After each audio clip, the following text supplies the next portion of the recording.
I am super excited for this guest.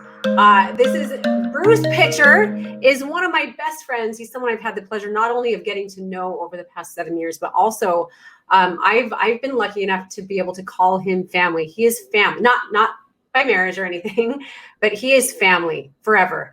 And I think most people know him. If you know Bruce, if you signed up, if you registered for this and you know who Bruce is, you know the loud, passionate Bruce. Most people know the guy that lost 200 pounds over the course of a year on our show. But what most people don't know is that, and some of you do, is that Bruce was the victim of sexual abuse for most of his childhood, and his abuser was his dad.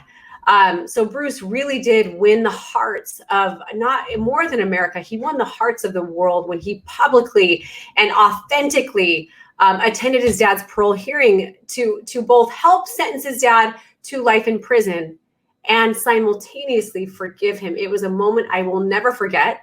We're going to talk about that today. I mean, forgiveness of something so huge, it's just insane.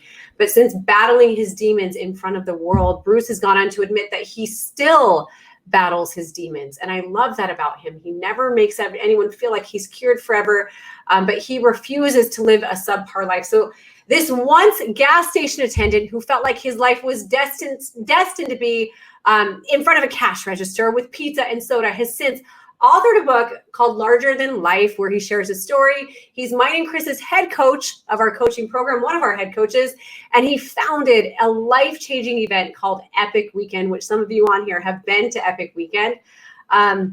Bruce has impacted more lives than any person I know, and my life is one of those impacted. He teaches me far more than I teach him. He's supported me far in ways that the world will probably never know. Bruce, did you hear my intro of you? I did, actually. Did you like it? Awesome. I loved it. Thank you. Did you feel like I appropriately introduced you? There's so much to talk about here with you today, like so much with Bruce. I feel like the first thing I'm going to get started quick, especially with that technical difficulty. We're trying to keep this to an hour. There's some stuff I might not get to, which is sad and I'm going to have you on again, or do a more in-depth podcast. But some people have heard your story. Not everybody has. And so for the people on here that are new, can you give a condensed version of your story? And there's your camera right there. These are your people. Perfect. These are your people. All right, there they are. To this. Awesome. To the side. So Heidi's little introduction, I used to weigh over 400 pounds and I would work at a gas station. And through that whole time, I was just living the dream, I thought. And obviously she talked about I was sexually abused from my dad from like the age 8 to 14 is when he went to prison. All through high school is like my sophomore year is when he went to prison, actually. And that was when it all like kind of my life turned upside down. And it's been different periods of life for sure. Like it was a period when it first all started with my dad. It was a period when he went to prison. It was a period when I graduated high school. It was a period when I was in between that till I got selected for extreme weight loss, all that stuff. It's been, so scoot a little closer. And now, like even like 6 years later since the show, it's been a whole other periods of all kinds of things, which I love. So that's what I want to talk about today. Obviously you have your story, but I love that there are so many different experiences, so many different rock bottoms or struggles or challenges that you've had. And I feel like you, more than anyone I've ever met, have done such a great job using those challenges, not as a reason or an excuse to be less than or quit, but you've used those as jumping points to live your best life.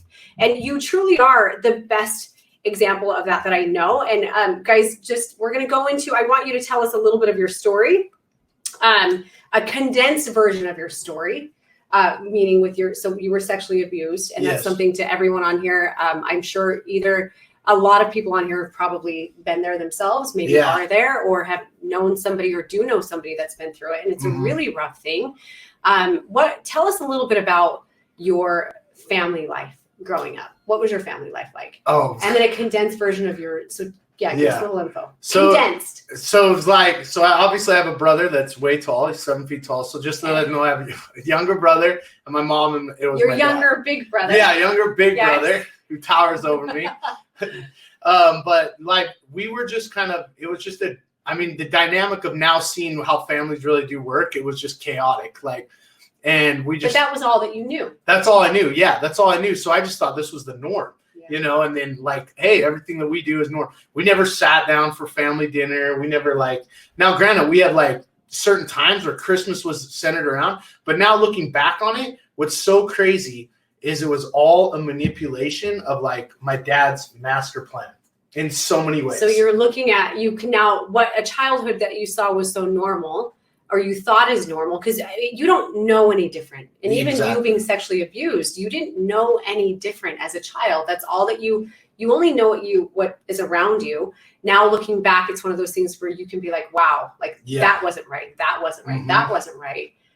Talk about like an earth-shattering thing because your foundation was correct. So tell us about your dad's sexual abuse, like a condensed version. Like when did it kind of whatever you feel comfortable sharing? Share it. So obviously it's never like full uncomfortable, you know, and like, so it started when I was age 8 and this like, I don't know. I should always feel uncomfortable talking about it. I can ask questions. Yeah, that would be, yeah. Because it is. I mean, I don't think, and I love that you're an advocate and you speak out about this stuff, but people should know it's because this is real and it's not a story for him. It's not anything that's made up. It is still something that's hard to talk about because I've been around Bruce for long enough. There are memories associated with and ways that you make yourself feel about yourself that aren't true or accurate. So it started, from what you told me when you were like 8 years old, right? Mm-hmm. And just kind of overview, your dad sexually abused you and how many other people? What was this like? It's numerous people before even me, like I was around. And then you look at his time slot, like it's that kind of age because he coached football. So we had them, and then we also had foster kids that we took care of. That. So you had people coming in and out. Yes. You had you and your brother. Yes, and constantly. And was this from the time you were young? You can remember these 13 to 14-year-old boys coming in and out? Yep, coming in and out of our house. So it was like our family never was a family. It was like a constant revolving door of different kinds of things. And we only had one female foster kid once, and he like lost his cool that it was a female. And obviously at the time we were like, why is he so? We didn't understand. And now looking back at it, because you know, like people that sexually abuse people have a particular person. We learned that too in the parole hearing is they have a particular person. They have a particular like how they manipulate like the a situation. Type of a person that they attack. Yep. And so like a way that it kind of worked is like even with other people that I've heard their stories and similar is like, so people would come over, we'd watch a particular movie. It's not a movie that's like a bad movie, but like let's say it's Braveheart. Right? There's Braveheart, but there's nudity in the part. Yeah. So then he would isolate a situation and be like, so what did you think of that movie? And then kind of tie in on that part and turn the discussion into that and manipulate it. Now, so the discussions, were you there when they were happening, or this was before I was done, and then the discussions with other players that I've talked to that went through it, that's what they did with them. So with me, like I've told you before, and this is kind of like way being open and vulnerable is the magazines that came, like just the girls in lingerie. Like nothing but yes. Yeah. Yes. And it was like, and one day I was a curious kid, you know what I mean? And this is like embarrassing to even say, but like you're looking at it and whatever. And then he kind of used that as a manipulation to get in. And then there's where it kind of like, boom, it started. So he asked me like, what's kind of the feeling? Grooming. Yes. And that's the word that they use, right? Yep. Grooming the situation, setting it up.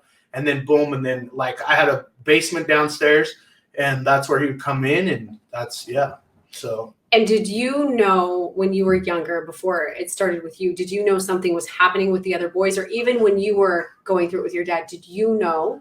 No, I didn't know. I was curious. You know what I mean? I don't think I was like, wonder if it's happening to them, because what's crazy is there were so many of them, like happening at the same time. So it's like, and that's kind of how it all came out.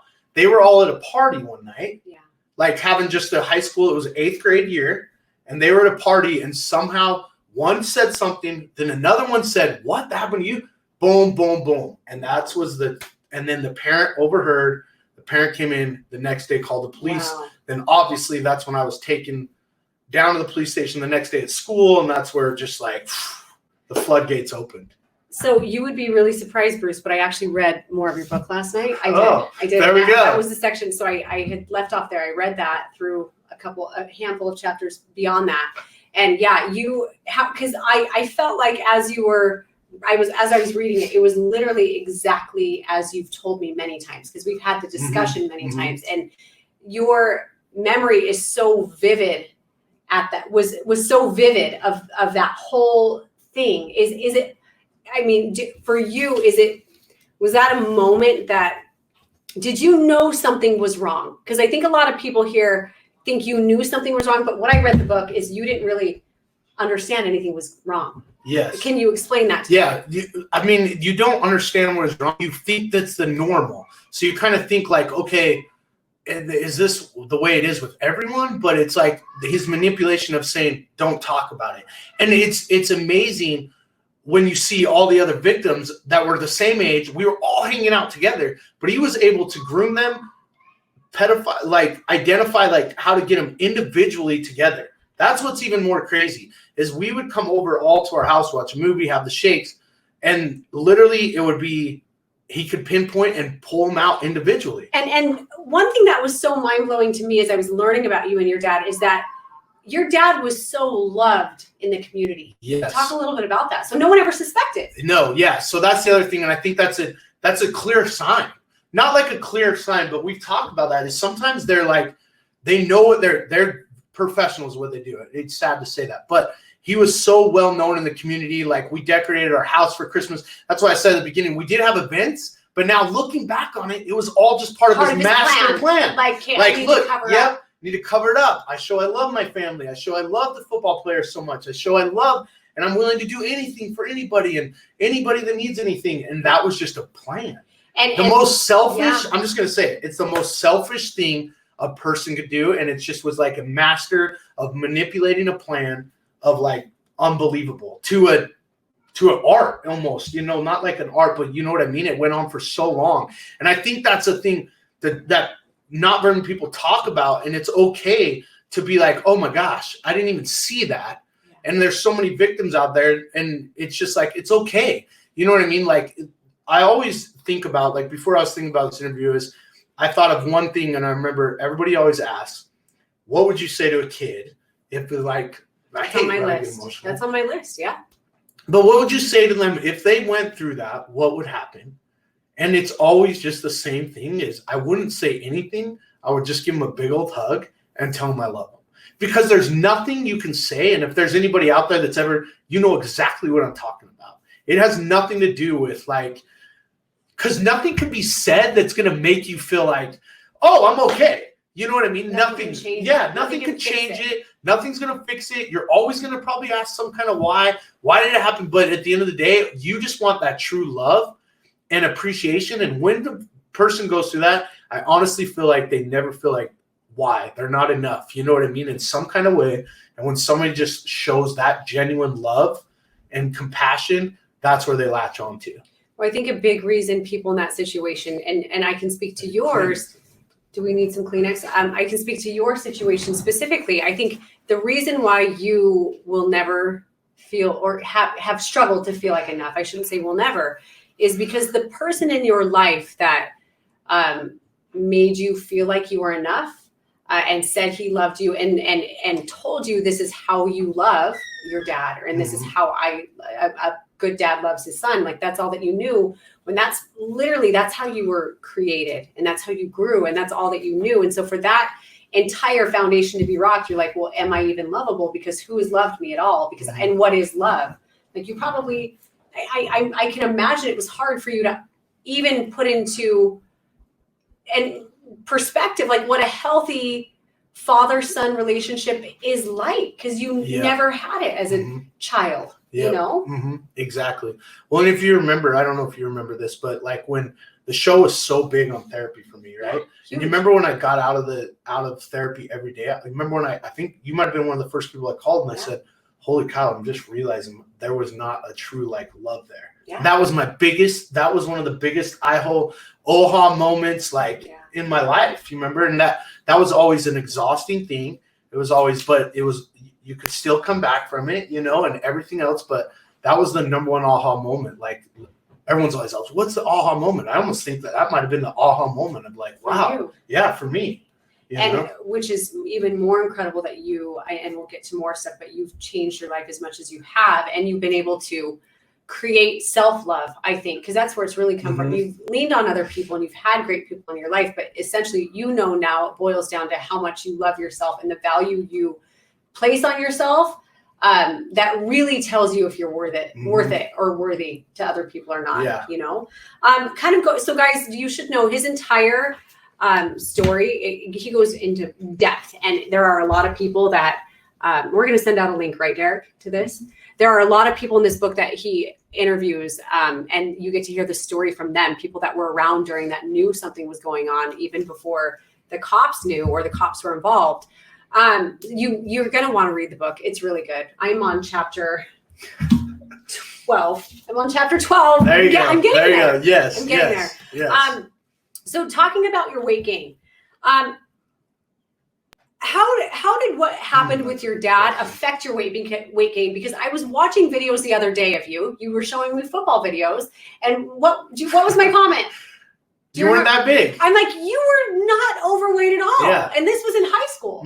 So did the weight gain happen after your dad? Yes. So after my dad, and I think just the physical of like staying active and stuff in football and everything, and then I think carrying that weight around of like not talking about my dad's stuff, feeling that self-love. And I felt it just enough, I think, throughout high school. Yeah. To where it was like, you know what, I'm okay. And then the moment high school was ended and football ended, it started coming. And then a weight of everything just like, I mean, it was just going nuts. Yeah.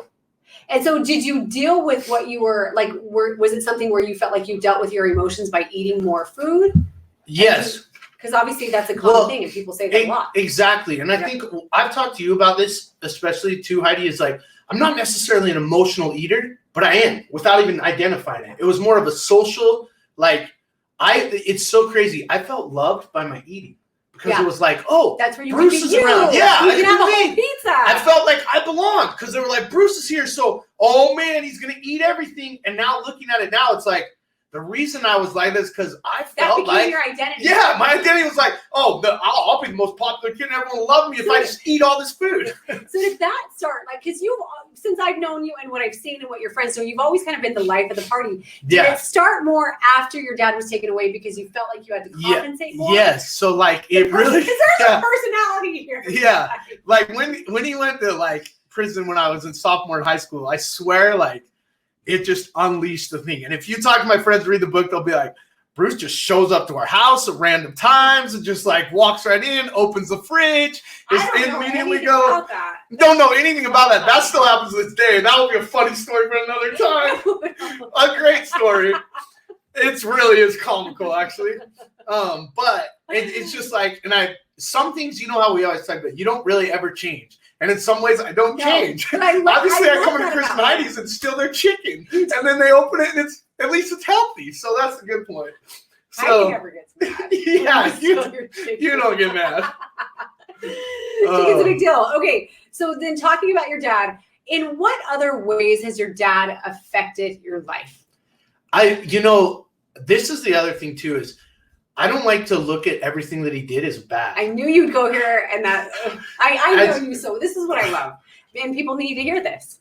So I was hoping I wouldn't get emotional because I felt like I've talked about these things so many times. I'm like, it wouldn't be a big deal. But then I've seen some people on like other people's get emotional, so it's good. Emotions are good. Yeah, they are. They are. That's who I am. It is. It is. He taught me.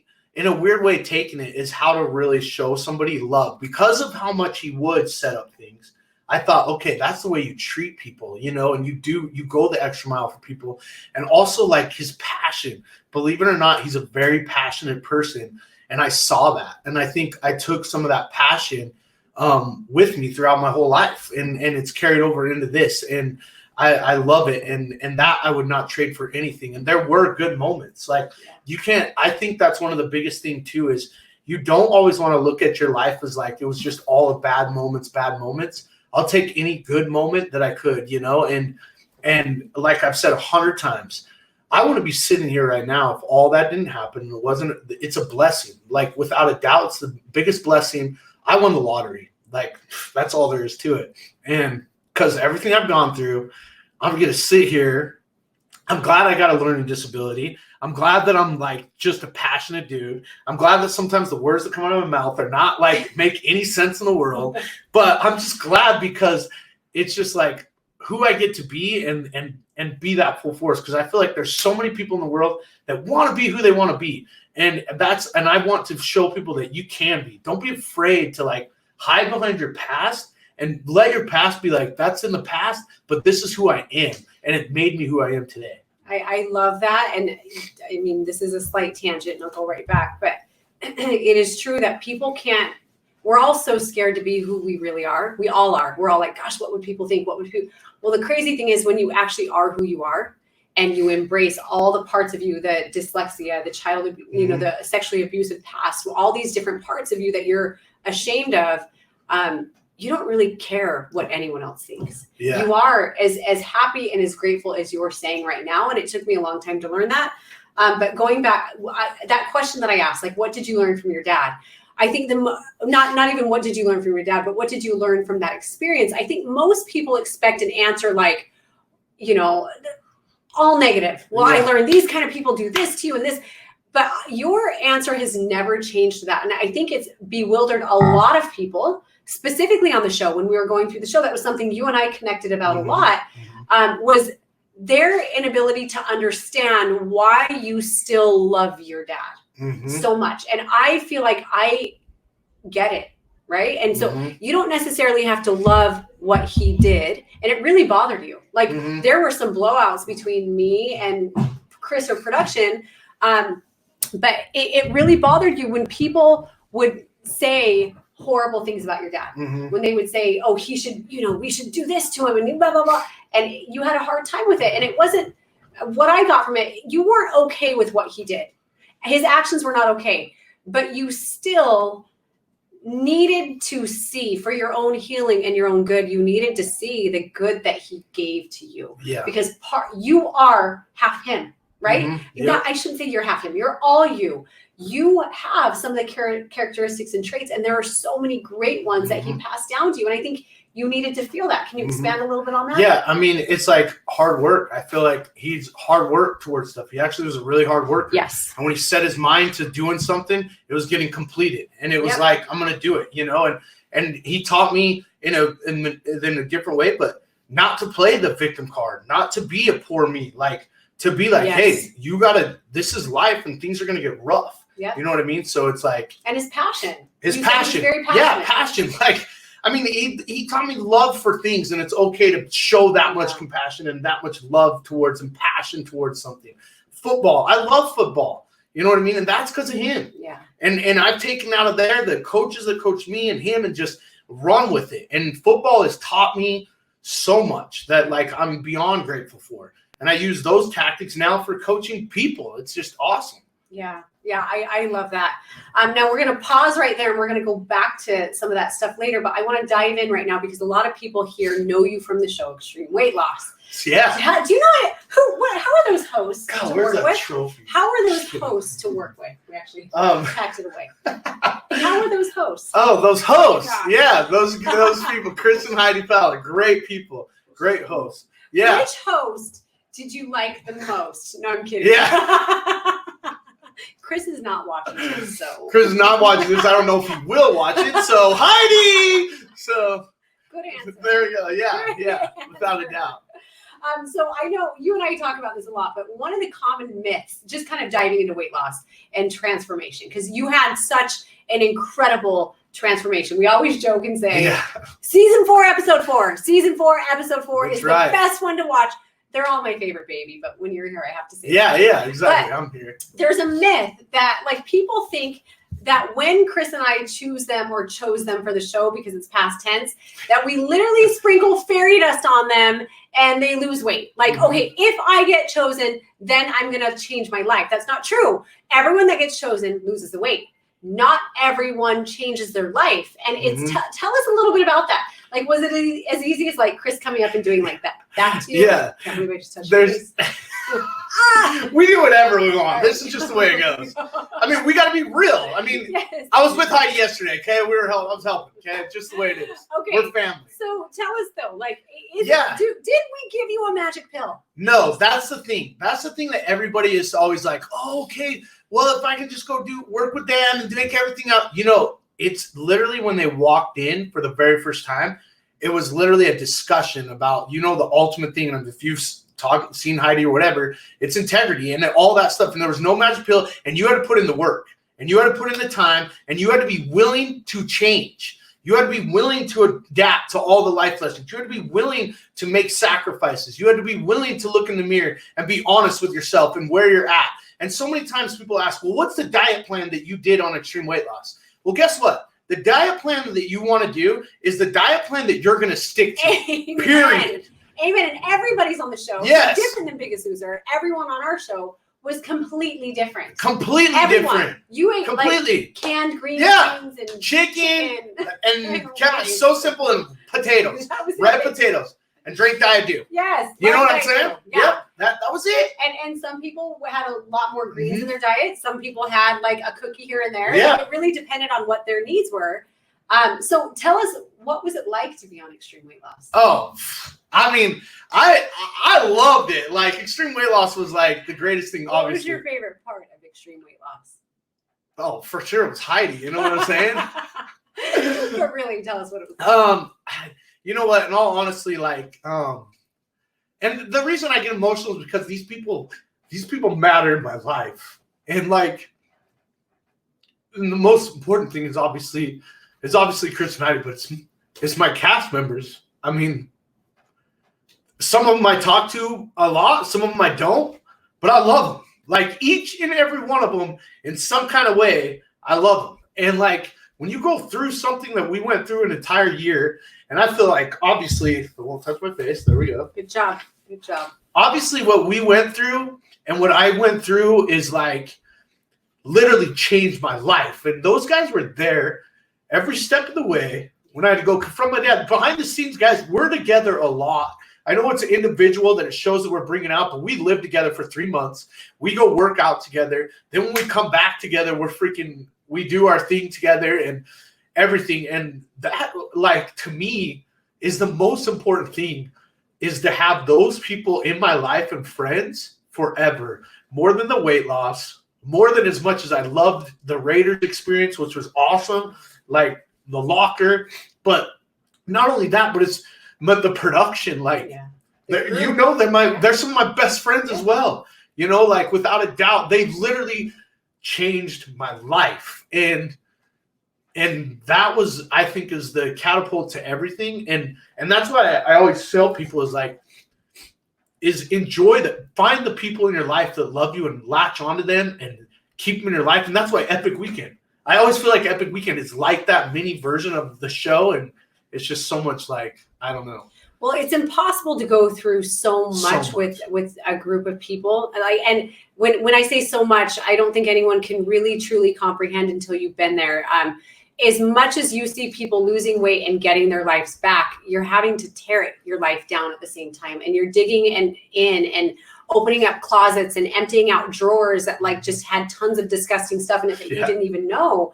And so it's like spring cleaning, right? You have to unpack all the shit before you start organizing stuff. And that year, as you were losing weight, what was really happening and what was really magical is what you didn't see on camera. Yeah. A lot of your magic came through to camera, and it was great. Yeah. But when you're experiencing that and you're going through hard times, you do build a bond. And it's like no other show out there. It really, truly is like no other show. And I think, yeah, you said it was your guys' connection. It was our connection with the production. It was mine, your connection with our family. Like all the kids were involved. And it was a magical time for sure. Without a doubt. Yeah. What would you say your top 3 takeaways, or even just one takeaway from the show? What was one takeaway? Gosh. Oh, that's such a hard question. Because there's so many of them, like the one takeaway is. I know one you kind of talk about a lot. What's one? Well, you talk about a lot, but like, I think people think it's lottery syndrome. You think at the end of the show. Yes. That to me is the ultimate And it's over. thing. And you're cured. You're cured. You know, you're cured. I'm never going to gain weight again. Like lottery syndrome, because a lot of people think, oh, good, lost the weight on the scale finale. Here we go. We're ready to roll. All these big things are going to come in. Whoa. You're going to learn the hard. Life just begins. The troubles begin after. Yeah, the troubles begin. Everything happens. And now you've got to put in the time. You got to continue to get better. You got to continue to challenge yourself. You got to continue to believe in yourself. All those things. Because you know what? I'm just going to be 100% honest. The only reason that people gain the weight back is not because they didn't tell us what to do. They told us what to do. Literally. We know what we're supposed to do. And I know there's a lot of that. That's kind of a touchy thing for people like, oh, da, da, da. No, we know what we need to do. Okay, I'm just going to say flat out, we know what we need to do. Okay, and it's getting uncomfortable. It's setting yourself up for goals. It's surrounding yourself with people that are going to push you to get better. It's actually getting out of your comfort zone. You know what I mean? Take notes. Take notes on this. And I'm challenging myself every day to this day. Like right now, I just finished 3 books. You know what? That's unheard of for me because I'm 6 years out of the show. So I'm continuing to be like, you know what? This is how I got to get better. This is a challenge for me. Now I'm journaling. Now I'm writing out my schedule, writing out my goals. Like every single day, I'm like, okay, how can I get better? How can I be more efficient? That's what they taught us. But so many people think once I get to my goal, once I get to here, I'm going to be okay. All this is going to go away. No, you got to remember how you got there. And that's the thing people forget. I think people need to also get over the idea that happiness is at the result. Like when you get to the result, then you'll be happy. And we need, instead of embracing the idea of being there and working so hard for that, we need to work hard for that. But I think we need to embrace the importance and the value of the journey along the way. So all of those steps along the way and who you're becoming. And you have to know that when you get to that goal, and gosh, we can dive right into this next thing. When you get to that goal, you need to be ready with another goal. And if you're not, you're going to fall. It's like the people that, how many, didn't we sit down last day? We would go in and we would say, okay, if you don't have a goal, if you're sitting here right now and you don't have a goal next, I promise you, you're going to go back into your old ways. And most of them were like, oh no, there's no way. Well, I'm good. Because you literally feel invincible on that finale stage when you were 81 pounds? 181 pounds. 181 pounds.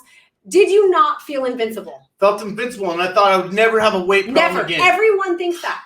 Everyone thinks that. And that's, Chris and I have seen this over and over and over. And now you know. Yeah.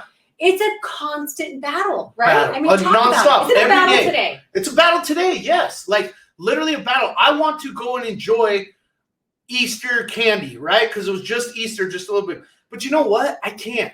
And that's what I'm okay with, though. And you have to learn to choose your hard. Like, is it harder to look in the mirror and not like what you see? Or is it harder to say no to some little things and change up your habits? You know what I mean? And change up some of the things. You have to ask yourself that. And that's an ultimate question that we ask people all the time. And I ask myself that all the time as well. I'm not perfect. She has seen me gain weight back and to be like, okay, what is going to be a goal? And like, she just asked me just yesterday, what's your next goal? Because I'm doing a goal right now. And it's like, what is your next one? What's your next one? And that's the thing is like, even especially with what's going on right now, you have a choice right now to be like, life has come crumbling down. And my main man Goggins said it the other day. You know what? Be grateful that you have a roof over your head. Be grateful that you have food on the table. David Goggins. And just be like, and how are you getting better? If you can't get out of your house, then write down goals. Figure that out how you're going to improve. You know what I mean? We can make the situation how we want to make it. But we have control over certain things and things we can't control. And if we are going to sit here and be like, the world's coming to an end and this is crumbling down and I shouldn't be doing this. No. I'm waiting. I'm going after things right now. So when the world does open up again, it's like, I'm coming. You know what I mean? Like no matter what, because if I can get through this, if you can get through what's going on right now, why can't you get through finishing your transformation? There's no reason you can't do it. That's why you need those victories. Like you on the show, you're like, if I can get through that year, I can do anything. And tell us a little bit about your goals that you've been setting physically over the past 6 years that have kept you on track. So it's been a marathon, half marathon, bodybuilding shows. How many bodybuilding shows? I've done 5, I think. Isn't that crazy? Yeah. Who would ever thought, you know? That's just like, I mean, I peed my pants right before I went on stage. I wasn't gonna say it, but I was thinking. That's also another story. Look, we can carry on for funny things all the time. I have been his coach, and behind the scenes, like backstage coach every time, and every time I get to know Bruce more and more, to the point where I was helping him out when he accidentally peed his pants. Yeah, exactly. And the crazy tan, story. when you go through a bodybuilding competition, you get spray tanned, and you do not shower the next day, so you go on with the stuff like on you still, and so any bit of water that touches you makes the solution just run all over the place. And Bruce, I was a little nerve-wracking. I was going about it. It wasn't like I just purposely, you know how you do. It's not even whatever. Yeah, you're just going about and do a quick. Yeah, you know what I mean. So you actually and you actually placed at some of them too. I did, yes. So like I placed, and you know what's good is there was one where I had to reevaluate because I went into it kind of lazy and didn't do the best, and I knew I needed to. And that's another thing you guys need to know. You're gonna have goals, and you're gonna go to those goals, and maybe you don't quite get there. But the worst thing that you can do is say, I'm a failure. Be a freaking champ, man. Like if you go in and say, I'm going to lose, or I have no chance of winning, you're not going to win. If you go into, extreme weight loss or 100-pound journey and you say, there's no way I can lose the weight, you're not going to lose weight because you're not going to put forth the effort to get there. Exactly. And the thing that I've learned just recently I started doing is literally writing down a goal, a specific date, exactly the date, exactly when I want to be there, and then 2 things that I'm going to do that day to make sure that I'm into that goal. And then at the end of the night, I reevaluate and be like, what kind of effort did I put into these things today? But I don't just put it, because I know a lot of people are always saying, put it right in front of your mirror and let's see it every day. What's that do? Yeah, what is that going to do? Yep. You need to write that down. And you need to act every day. Act. Get a pen and paper out and write it down, because you're not always home all the time. So if you're not home all the time, you don't get to wake up and see it in the mirror. No, you should be writing that specific thing down. And if you don't believe me, just go ask Harvard, and they have a study that proves it. For a guy that has battled, and there's so much we haven't gotten to talk about today. I want to get to some of the people's questions, so we're going to have to do an in-depth podcast at some point and going through all of this. But for a guy that is dyslexic, if you caught that, he's obviously had a sexually abusive past. He has literally battled everything. And when you read his book and you see some of the battles he's been through, it will make you cry. It's just so sad, but so amazing. And a guy who barely graduated high school. He is the most successful, driven, capable, savvy human being that I know. And I really do mean that. Derek, you're behind the camera right now, and I don't know how many times I've told you that. And for someone that, when I met you, and I remember even your year after the show, I remember you being like, I just need to go back to the gas station. Like, I just need to go back and work there. And I remember saying, no, you can't. There is something about you that is so insanely different. And I love that you look at every challenge that comes across you, like everything. And like now, what we're in now, and you say, okay, freaking bring it. Like this challenge right here, instead of hating it and hating my life for it and hating my situation, I freaking love what's in front of me right now, because this is an opportunity for me to grow. And I, hands down, you do better at that than anyone else. Anything you want to say on that? Yeah, guys, I want you to really think about your life and what you've gone through in your life, because everybody's trial that they go through life is as extreme as mine was, because that's what you got dealt, right? And you had to battle. It's all relative. Yep. And so what's going on right now, you got to look back at what you've gone through and be like, I made it all the way to this point in my life. And now this is obstacles in my way. I'm going to step over this one too. Yeah. Because I don't have control over it, but I overcame this, this, and this. And you should have a list of things, and that should solidify to you that eating right and working out or anything like that is nothing compared to what you've built your life to become, what it is. You know what I mean? And you got to cherish those moments, like, and believe in yourself, and be like, I believe in myself, and I'm going to get better no matter what every single day. And if I don't quite get to my goal, by damn, I'm going to come back even stronger than I did before and figure out what I got to do a little bit better. So many people don't get to goals and they think like, oh, I'm a loser. I can't complete. I can't be Bruce. I can't be Heidi. What bullshit. You can be that. If you just determine and look at it as like, that was a learning experience. Wow, this is what I can do better, and go attack it. But We all have that capability. So do not put freaking walls against yourself, because the only person that says you can't do something is yourself. And when you say you can't, like Heidi told me before, then you can't. Amen. So, and if you can, you will. So. Amen. Like, it's obvious to everybody watching. I know you guys see this. Bruce is meant, he's on this earth to share his experiences and to share his wisdom with everyone and coach. And that's exactly what he's doing. He's impacting so many lives through who he is on social media, through his episode on the show, through his book, Larger Than Life, to coaching. Tell us a little bit, what's it like to go from being coached? And remember, I used to say, no, I get more out of this than you do. I promise. When I'm coaching you, I get more out of this.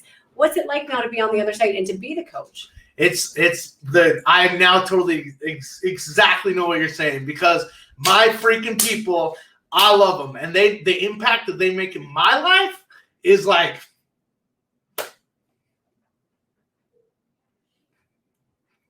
they're the best. And we literally have had bonds together, like unbelievable. I've gone to their weddings. But they show so much care and love for me that I can never repay them for what they do for me, because of the love and support that they show me. And that's always what I searched for as a kid. And they do it. They bring it like there's no tomorrow. They're so loyal. They got my back no matter what. And that's what they've done for me. And it's just like, they teach me how to become better. They're the ones that actually called me out for saying one time that I'm not a smart guy. And they're the ones that said, no, Bruce, you can't say that because you are. And I was like, you're right. Just little things. They get me going every day. They make me be a better person every single day, because I'm their coach. And that's what I feel like I have to show up for them, because of the love that they give. And it's just, it's unheard of. And I'll tell them, I love my people. I love them. I love Champo did. I love that. And I know there's a handful of them on here today. Bruce, obviously you are like the example of what you can pull, what you can get out of a really tough hand of cards dealt to you in life.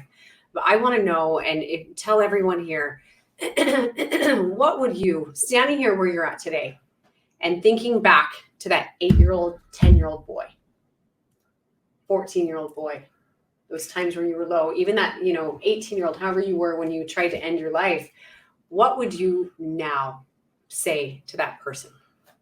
That's always a tough question, but it's a good one, because you got to dig deep. I would like put my arm over him and be like, holy crap, you're going to make it, man. You're actually going to make it. You're going to be okay.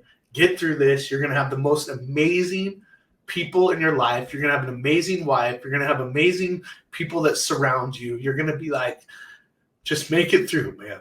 Just keep on going. You're going to write a book. You're going to be on a show. You're going to be able to inspire people. You're going to be able to coach people. You're going to have a family that you never thought you would have, like all that. Because back then I had no idea that was going to happen and wondered about it and was like, why should I live through this? But now if I could walk in and see that guy, I'd be like, dude, you got nothing to worry about, man. Everything is going to be so freaking awesome. I love that. I love that. Guys, I want to get to some of your questions now. Bruce, I barely scratched the surface of what we could have talked about. I know, we didn't even talk about living out of the car after the show. No, we didn't. And guys, by the way, we're going to email you about the book. And for coaching, where can they go? Because people on here, some of them are. Coaching. They want to be coached by you or somebody like you. Yeah, so just go ahead. You can just message me on Instagram. You can also go to Transform HQ. There's a thing of coaches, and or message me on any social media. I also have a link in my bio. Like, you can click on that. We can schedule a call and talk to you about coaching and see if it's something you'd want to be doing and do it with us. And then before we get to some of the questions, just let people know, where can they find you? Where can they follow you on all the platforms, just in case? Yeah, so Bruce Pitcher on Instagram, Bruce Carlton Pitcher III on I don't know why, on Facebook, and then Twitter, just Bruce Pitcher too. Okay, thank you. So guys, don't forget, Larger Than Life is the book. You can get it on Amazon. What was our website for coaching? Which one do we use now? You already just said it. Is it Coaching by Transform Coaching? Yeah. Or Transform Coaching? We've had both. Go to transformhq.com. You can find everything there. But then also, guys, getting to your questions, I see some really great ones here. We're going to do a little bit of rapid fire on this. I can't believe it's already 1 o'clock, almost 1 o'clock. Yeah, that was. So the question with the most votes, we're going to go with, does your abuse affect your married life, Bruce? I think in some ways, yeah, it does. No doubt about it. I think because I still go to therapy every now and then still. So with identifying things that, you think you're over and done with, but it still does. It goes back to the core of it for sure. How would you say it affects your marriage? It can, if I do something wrong, it kind of goes back to like, I don't want to be my dad. And then if I do something wrong, it's like, I'm him, even if like, not like sexually, but also emotionally or treating people. And like how, if I ever talk bad to my wife or anything like that, he was so mean to my mom. It's not even funny. And so anytime that happens or anybody says something to me that I've done something wrong to Alexa, then that literally like will cripple me to the core. But the good thing about you is when you're crippled to the core over something you're not doing right, you actually change. Like yes. You do reflection and you change. So I think that's a really, really good question. And one thing I've seen, with people that have been abused as kids, as they go into marriage, it's hard. Like a lot, especially men, they want to be a man for their wife. Mm-hmm. And I sometimes the thought of opening up and talking about a past issue is hard because you just want love. Mm-hmm. You just want, you don't necessarily want to go into your past. Has that been hard for you to? Yes, no question. Like she just brought that up the other day. She's like, you don't like to even talk about it. And I'm like, no. With her, I just don't. You know what I mean? It's just like, let's just leave it where it is. It's there. And then have certain times. And then also a question that, speaking of that, and I don't know if this is kind of where that was kind of going to, is like sexually, yes, you find out the boundaries and you just talk to each other. And that also has been something that has been an open discussion, actually. So yes, I'm sure if you've been sexually abused, that's been a discussion. Yeah. So just if you have a spouse or whatever, just explain to them, like, and always be like, this is how I feel. This is kind of where I'm coming from. So then they don't get hurt too, because they'll feel like, I don't ever want you to feel that way when I'm here with you, and know it's love. And just know that it is a love thing. This is not a person that's taking advantage of you whatsoever. And it will take time. It's not something that just like happens. So just the FYI on that, because I know that's been a question that's been asked. Yeah, really good answer. Okay, next question. Do you feel better now than when you finished the show at 181 pounds? Hell yeah, that's not even a question. You see these guns out here? Just kidding. Whoa. So it's just hot in this room. Yeah, it's hot. A lot of energy. It's hot. A lot of energy here. Yeah, you do. And I think for you, I mean, you've ridden the roller coaster. Like you've been up and down and up and down and up and down and up and down and up and down. Yeah. And you've kind of found your happy place right now where you definitely have more muscle on you than you had before.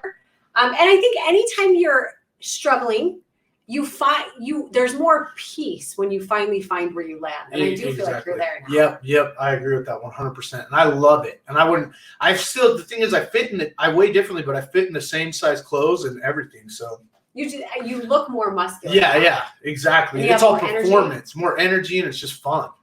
Well, I think you understand your body and hey, if I gain a little too much, you know how to get it off now. You know you control yourself, That's a really good question. Did sexual abuse cause you to be an emotional eater? How did it play into your weight gain and weight loss? We talked about that a little bit. Yeah, we talked about that for sure. Like without a doubt. Yeah. I mean, you can't pinpoint it, but it's just obvious. I think this is really good. And I saw a picture with the previous EWL contestants and some had regained all the weight. Was it realistic to set such hard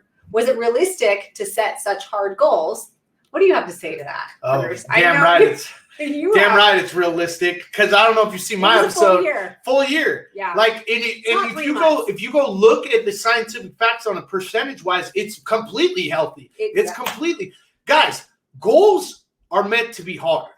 They're not. So if you feel like, oh, this is a realistic goal and this is going to be easy, then you shouldn't be putting it as a goal. You know what I mean? And I wanted to crush it. And that's the way I wanted to get into it. And people that think it wasn't realistic or whatever, no, it was realistic expectations all the way through.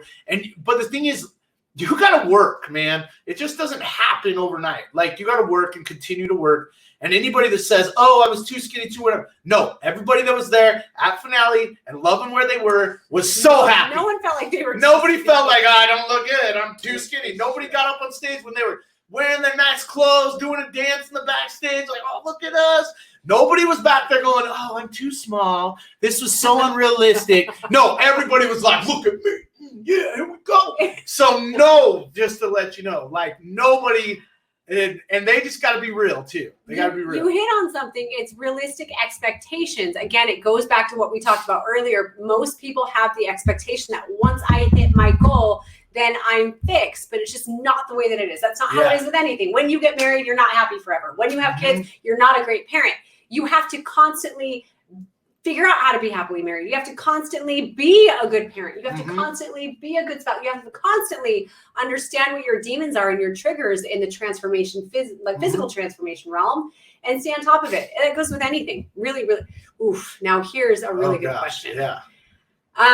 This is one of the things we didn't get to touch on as much. And dang it. We need 2 more hours. So there was a scene in the courtroom. Guys, I know we're going over right now, but there was a scene in Bruce's episode and I was lucky enough to be there, even though the world doesn't even think I existed in Bruce's year. Oh gosh, which is crazy because literally. It's just how the show is. Yeah. It's just how the show is. I wouldn't have made it without Heidi, that's for sure. You're very nice. But in that courtroom, Bruce had the opportunity during his year to go in and be a part of his dad's parole hearing. He was up for parole and he was sentenced to 15 years, between 15 years and life. And he was up for parole. And Bruce, for the first time, let his dad know that he publicly, very publicly and very authentically let his dad know that what he did was wrong, but that he loves him and forgives him. It was truly the most, I mean, I don't know how we got cameras in that room and we were able to air it publicly, but it's heart-wrenching. It's probably, of all the scenes in any extreme weight loss, it was the best one. But the authenticity and the realness of Bruce's apology or his forgiveness for his dad was just insane. Can you talk a little bit about that and let know how do you forgive? Because he has forgiven. And that's actually my ultimate maybe favorite chapter also in my book, and I put it in the end, is in order to really transform and change your life, you got to forgive. And it's not easy to forgive.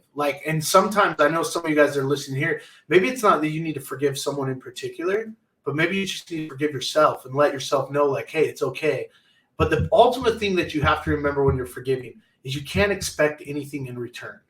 And if you expect something in return to come back to you, if I expected, when I told my dad, and then all of a sudden I thought, well, he should reach out to me, he should tell me sorry, everything else, that's not true forgiveness. And therefore I didn't. And it's taken time, but the ultimate thing is I needed that. I needed that to move on. I needed that to know that this is not what's going to hold me down anymore. And it does take time. And I want everyone to know, no one can tell you when you can forgive, but if you don't, I'm just going to tell you, it's going to eat at you for a longest time. And if you take a step every single day to get to that point of forgiveness, it's going to be the biggest release that you can't even explain over here, because everybody's is a little bit different.